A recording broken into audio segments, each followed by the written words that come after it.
కక్ష పేరు నానిగాడు ఆడి మీద వేసేయండి, ఆడవాళ్ళ జోలికి ఎందుకే అని అన్నాడు. ఇది ఇంత ఎదవయ్యా అని చెప్పాను నేను. అదే అది కొంచెం అటైతే జగన్మోహన్ రెడ్డి గారు బస్సుల వ్యాపారం అంతా కూడా జేసీ ప్రభాకర్ రెడ్డి వాళ్ళ భార్య పేరు మీద పెట్టి చేశాడు. ఏది లారీ చాసీసులు కొని బస్సులు కట్టాడు. జగన్మోహన్ రెడ్డి గారు అయితే అసలు ఆ అమ్మాయిని ఎఫ్ఐఆర్లో కూడా తేబాకండి అని చెప్పాడు. అసలు వెళ్ళబాకండి అమ్మాయి దగ్గరికి, విచారించక కూడా వెళ్ళొద్దు అన్నాడు జగన్మోహన్ రెడ్డి గారు. ఎవరు తప్పు చేశారు? ఆ భార్య పేరు మీద పెట్టి వ్యాపారం వాళ్ళను జిఎం వాళ్ళు కలిసి చేశారండి, చాసీస్ వాళ్ళు కొనుక్కొచ్చారు, ఇదంతా వీళ్ళు చేశారని చెప్పారు. అయితే వాళ్ళిద్దరి మీదకి వెళ్ళండి యాక్షన్కి అని చెప్పారు. నేను ట్రాన్స్పోర్ట్ మినిస్టర్ కదా, కనీసం విచారణకు కాదు ఆవిడ దగ్గరికి కూడా ఎవడలేదు. మరి చంద్రబాబు ప్రభుత్వం ఆవిడని జనవరి 1 రోజు బెయిల్ వచ్చాక తీసుకెళ్లి స్టేషన్లో 4 గంటలు కూర్చోబెట్టారు. ఎవడు? నా దగ్గర ఉద్యోగస్తులను సివిల్ సప్లైస్ ఉద్యోగస్తులు కలిసి తప్పు చేశారని తెలిసినా కూడా, మాకే సంబంధం మాకే పాపం లేని తెలిసినా కూడా మాటకి ఆ రోజు అప్పుడు కూడా చెప్పాను, ఆ విచారణ అధికారికి మాటకి స్పీకర్ పెట్టి మాట్లాడతాడు అతను. కుల రవీంద్ర ఫోన్ చేస్తాడు, ఏంటి ఆవిడ వచ్చిందా, క్వశ్చన్లు అన్ని జాగ్రత్త రాసుకున్నావా, అన్నీ అడుగుతావా, గట్టిగా రాబట్టు. స్పీకర్ పెట్టినట్టే నాకే పాపం తెలియదు, ఇది నేను చేసేదంతా ఆడి కోసం చేస్తున్నానని చెప్పని నాకు తెలియటం కోసం స్పీకర్ పెడతాడు. లేదా స్పీకర్ ఎందుకు పెడతాడు? నా భార్యను ముందు కూర్చోబెట్టుకుని ఫోన్లో స్పీకర్ పెట్టి మాట్లాడతాను. స్పీకర్ పెట్టి మాట్లాడతా అంటే ఏంటి మరి, ఇంత ఎదవయా అని చెప్తాక చెప్పాను నేను. ఇంత వెదవగా ప్రవర్తిస్తున్నాడు అని చెప్పడం కోసం నేను చెప్పాను ఆ రోజు. వాస్తవం అది. చంద్రబాబు దగ్గరికి వెళ్తే మనకు పేరు నాని గడి మీద కక్ష ఆయన వేసేయండి అని చెప్పాడు. నన్ను వేయలేక ఇవన్నీ ఎందుకు, నా భార్య మీద వీళ్ళ మీద ఎందుకు, ఇప్పుడు నన్ను వేయలేక నా కొడుకుని పెడతాం ఎందుకు? పట్టాలు పంచింది నేను, ఎంఆర్ఓ, నేను, మున్సిపల్ కమిషనరు అందరం కలిసి పంచిపెట్టాం, ఆర్డీఓ కలిసి పంచిపెట్టాం. ప్రతిదీ గవర్నమెంట్ రికార్డులో ఉంది, నవశకం పోర్టల్లో ఉంది. ప్రతి చోట ఈ మొత్తం వ్యవహారం అంతా అన్ని చోట్ల అన్ని సైట్లలో ఉన్నాయి. మరి నన్నేసుకో, నా కొడుకుని వేయాల్సిన కక్ష నాకు అంటే నీ మీద పోటీ చేశాడు కాబట్టి నా కొడుకుని కూడా కలిపి అరెస్ట్ చేయాలని ఈనాడులో రాయించావు కదా. సాధారణంగా ప్రతి చోట ఈ రెడ్ బుక్ వచ్చిన తర్వాత ఈనాడులోనో జ్యోతిలోనో ముందు రాస్తారు, యాజ్ ఇట్ ఈజ్ వాటి మీదే కేసు, అంటే దాంట్లో ఏమొచ్చిందో కంటెంట్ అదే కేసు ఎఫ్ఐఆర్ అవుతుంది, అరెస్టులు చేస్తున్నారు.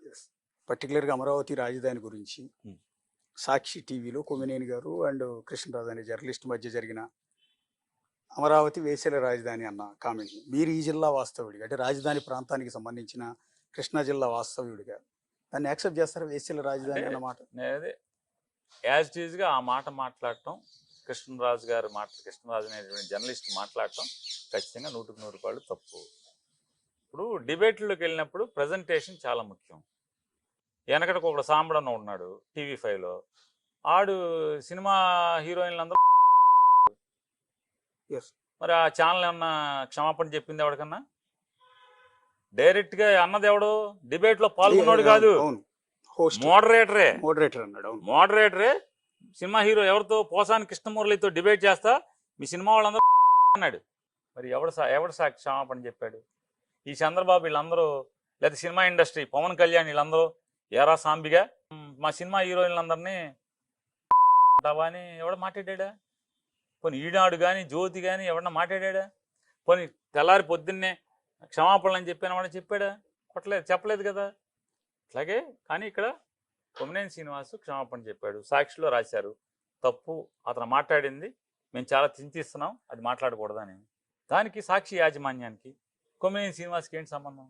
తప్పు కదా అనేది. అంటే నువ్వు చేతనైతే కొమ్మినేని శ్రీనివాస్ మీద మీ కక్ష ఉంది. ఎప్పటి నుంచి?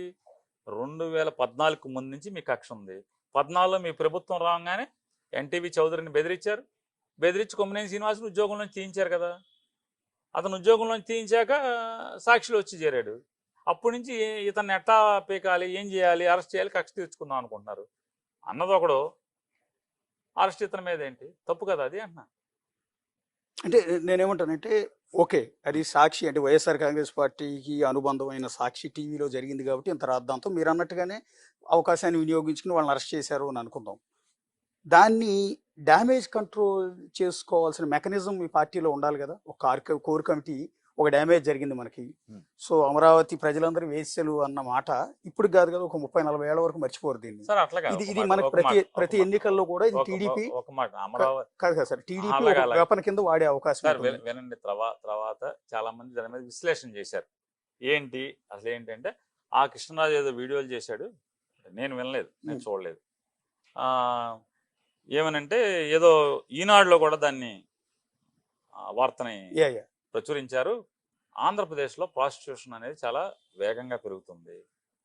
ఎక్కువగా విజయవాడ గుంటూరు ప్రాంతాల్లో ఈ వృత్తిలోకి ఎక్కువ మంది దించబడుతున్నారు అని చెప్పని ఎక్కడో సర్వేలు కోట్ చేసినాయంట. ఆ కోట్ చేసిన సర్వేలు ఎత్తి ఈనాడు కూడా రాసింది. దాన్ని అతను చేసేప్పుడు ఏం చెప్పాలి అంటే, అతను చెప్పదలుచుకుంటే ఆంధ్రాలో ఇట్లా జరుగుతుంది, మరి వీళ్ళేమో 100 ప్రగల్భాలు పలికొచ్చారు,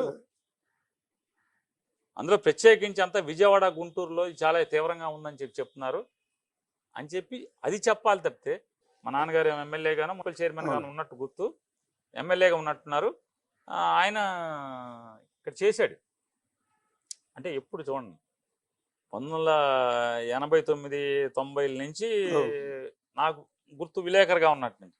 మరి అంత అనుభవజ్ఞుడు, మరి తప్పు కదా అది మాట్లాడటం. అంటే నీలో ఉండే భావాన్ని ప్రజెంట్ చేయడం అనేది చాలా తప్పుడుగా ప్రజెంట్ చేస్తే మరి ఇట్లాంటిది పాపాలు మూట కట్టుకోవాల్సి వస్తుంది. అంటే నేనేమంటానంటే ఇక్కడ అన్న కృష్ణరాజు రేపు మాపు ఇప్పుడు ఇవాళ అరెస్ట్ చేశారు, రేపు మాపు బెయిల్ మీద బయటికి వెళ్ళిపోతాడు. లేకపోతే ఆ ప్రోగ్రామ్ కండక్ట్ చేసిన కొమ్మినేని శ్రీనివాసరావు వయసు కూడా అయిపోయింది కాబట్టి ఆయన అవసరం అయితే రిటైర్డ్ కూడా వెళ్ళిపోతాడు. కానీ ఈ వేసులు అన్నమాట వైఎస్ఆర్ కాంగ్రెస్ పార్టీ మెడకి ఒక ఉచ్చులాగా చుట్టుకోదా? ఎందుకు ఉంటది? మీకు చుట్టాలంటే ఓ చుట్టేయచ్చు. అట్లా అనుకుంటే ఆంధ్రజ్యోతిలోనో వెంకటకృష్ణ ఉండగానో లేకపోతే మూర్తి ఉండగానో ఎవరు ఉండగానో ఈ కొలికిపూడి శ్రీనివాసరావు అనేవాడు చెప్పుచ్చుకుని కొట్టాడు భారతీయ జనతా పార్టీ లీడర్ ఒకడిని, కొట్టుడు కొట్టాడు. ఈడేమన్నా ఖండించాడా మోడరేటరు? టీవీలో ఏమైనా క్షమాపణ చెప్పిందా? ఆ కొట్టినోడిని ఏమన్నా టీవీ ఛానల్కి మళ్ళీ రానివ్వకుండా ఎప్పుడు చేశారా? నెక్స్ట్ తెల్లారించే డిబేట్లో ఉన్నాడు, ఎమ్మెల్యే కూడా అయ్యాడు. ఎమ్మెల్యే టికెట్ ఇచ్చారు వీళ్ళు. అంటే భారతీయ జనతా పార్టీ కీలక ఏమైనా చెడిపోయిందేంటి? ఇవన్నీ సార్ ఖచ్చితంగా మేము నిష్కలంకమైనటువంటి మనసుతో చెప్తున్నాం. అది సాక్షికి కానీ మా పార్టీకి కానీ సంబంధం లేదు. కావాలని we are criminally targeted by Telugu Desam party, Janasena party, TV5, Eenadu, ABN వీళ్ళందరి సమూహం చేత వైఎస్ఆర్ కాంగ్రెస్ పార్టీ టార్గెట్ చేయబడింది, క్రిమినల్గా టార్గెట్ చేయబడింది తప్పితే వాస్తవంగా ఆ పాపానికి మాకు ఏ సంబంధం లేదు. ఆ తప్పుకి వాడినటువంటి దుర్మార్గమైన మాటకి మా పార్టీకి, జగన్మోహన్ రెడ్డి గారికి, భారతీ రెడ్డి గారికి ఎవరికి సంబంధం లేదు. నేను అంటుంది కూడా అదే సార్. నేను ఏమంటానంటే కాలం నిర్ణయిస్తారు. నేను చెప్పేది ఇవాళ మీరు బురదేద్దాం అనుకుంటే, ఇట్లాగే తిరుపతి లడ్డూలు అది కలిసింది ఇది కలిసిందని చివరికి ఆ తిరుపతి లడ్డు కల్తీలోనే వీళ్ళు మునిగి తేలుతున్న పరిస్థితి. రేపైనా ఇవాళ ఈ రకమైనటువంటి విషం బురద మాకు పొయ్యాలనుకుంటే ఖచ్చితంగా ఈ పాపంలోనే మీరు ఇరుక్కుని తన్నుకు చావాల్సి వస్తుందని చెప్పి ఇవాళ రేపు రాజకీయం చేయటానికి, ఎన్నికల్లో గెలవటానికి రాజకీయ పార్టీలు వచ్చిన ప్రతి అవకాశాన్ని వినియోగించుకుంటాయండి. అందులో భాగంగా టీడీపీకి ఇది ఒక వెపన్లా దొరికింది. మీరేమనుకుంటున్నారంటే ఇది మా తప్పు ఏమీ లేదు కదా, జనాలు దీన్ని పట్టించుకోరు. సాక్షి పేపర్లో చెప్పాం, సాక్షి టీవీలో చెప్పాం, అన్ని యూట్యూబ్ ఛానల్స్లో మాకు శాయశక్తుల మా మాటని, మా గొంతుని బయటికి తీసుకెళ్ళగలిగేటువంటి, మేము చెప్పింది నిజమే అని చెప్పి నమ్మించగలిగిన అంటే మేము ఎవరికైతే చెప్తే వాళ్ళు నమ్మారో వాళ్ళందరి ద్వారా మీలాంటి న్యూట్రల్ మీడియా ద్వారా మేము చెప్పగలిగాం. న్యూట్రల్ మీడియా దాకా మేము ప్రపంచానికి చెప్పాం, ఇందులో మాకేం సంబంధం లేదు. ఆడిని మా డిబేట్ నుంచి కూడా వెంటనే క్యాన్సిల్ చేసాం. అతనికి మాకు సంబంధం లేదు, మీ ఇష్టం వచ్చిన చట్టపరమైన చర్యలు మీరు తీసుకోండి, మేమైతే మా ఛానల్లో జరగడం అనేది మేము చింతిస్తున్నాం, క్షమాపణ కోరుకుంటున్నాం అని కూడా చెప్పడం పేపర్లో వచ్చేయడం కూడా జరిగింది, సాక్షి పేపర్లో. ఇంకేం కావాలి అంటే మేము చెప్పాక కూడా మాకు నిజంగా మాకు సంబంధం లేదు, మోడరేటర్ అనలేదు. మోడరేటర్ అంటే మాదే బాధ్యత. మోడరేటర్ అన్నాడు అనుకోండి మాదే బాధ్యత. ఇప్పుడు అడోడో మోడరేటర్ సినిమా హీరోయిన్ అందరూ కూడా ఏదో అన్నాడు కదా, అట్లా మా ఛానల్ మోడరేటర్ అనలా, మధ్యలో పాల్గొన్నాడు, లైవ్ లో గబాలను అన్నాడు, అన్నవాళ్ళని కంట్రోల్ చేశారు, ఆపారు వెంటనే. అలా కాదు ఇది అని చెప్పి మేము క్షమాపణ కూడా చెప్పాము, ఛానల్ తరఫున మేము క్షమాపణ చెప్పాము, అయిపోయింది. ఇంకా దాన్ని సాగదీస్తానంటే కావాలి ఉద్దేశపూర్వకంగా మీరు సాగదీస్తున్నారు, మమ్మల్ని ఏదో మా మీద విషయం చెమ్మాలని సాగదీస్తున్నారు. ఖచ్చితంగా మా గొంతుని తీసుకెళ్లేటువంటి న్యూట్రల్ ఛానల్స్, మీలాంటి న్యూట్రల్ ఛానల్స్ అన్నిటి ద్వారా ఖచ్చితంగా మేము